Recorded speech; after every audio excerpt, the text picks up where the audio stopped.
Au nom du Père, du Fils et du Saint-Esprit, voici cette partie de la parole de Dieu. Parole prophétique de Kibango.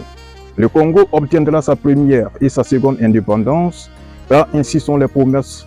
Le roi des Belges sera emprisonné, mais il en sortira par la puissance de l'Éternel Dieu. La première indépendance sera aussi obtenue par la puissance de l'Éternel Dieu.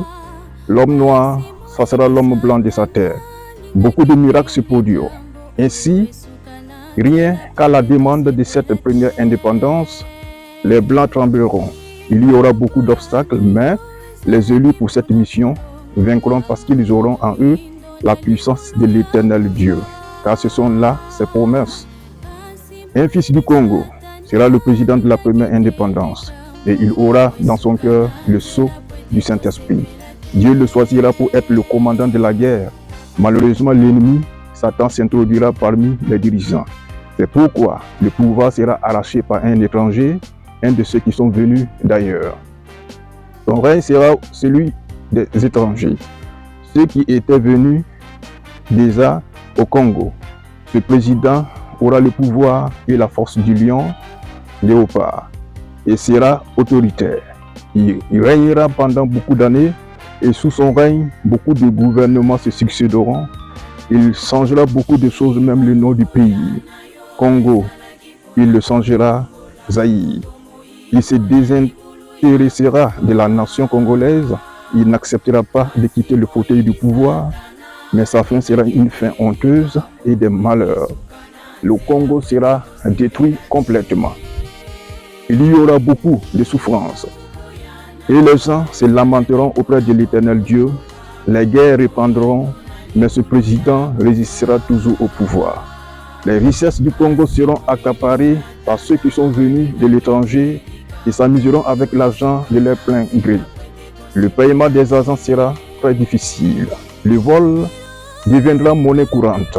Beaucoup de communautés religieuses oublieront le Christ pour servir Satan, mais sous couvert du nom du Christ. Les routes et les entreprises seront détruites. En même temps, il y aura un délabrement total du pays. L'argent perdra toute sa valeur. Mais les gens vivront tout de même de manière convenable grâce à la puissance de l'Éternel Dieu.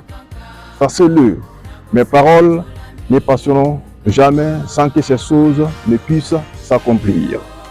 Les Blancs chercheront ma mort, mais ils ne réussiront jamais. C'est pourquoi servez Dieu en toute vérité, renoncez aux pratiques et comportements obscurs.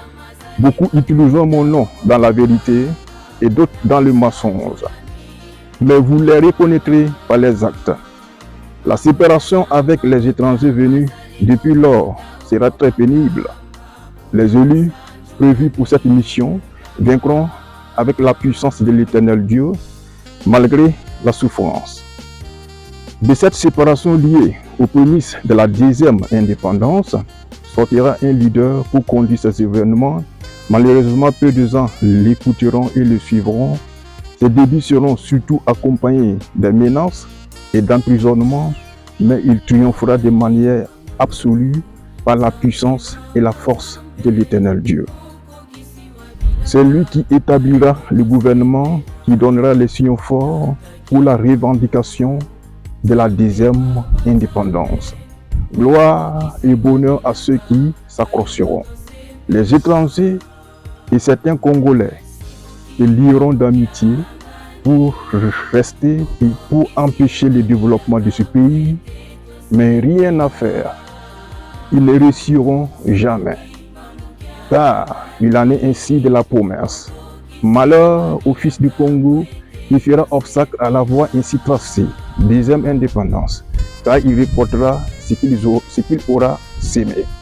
C'est pourquoi persévérez toujours dans la prière envers l'Éternel Dieu en toute vérité, car le temps viendra où les élus seront investis d'une puissance extraordinaire pour servir le pays.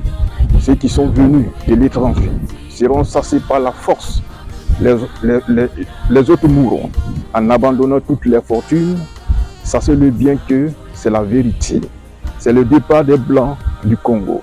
Lors de la première indépendance sera mieux, car le départ des Blancs du Congo lors de la première indépendance sera mieux que celui des étrangers lors de la deuxième indépendance.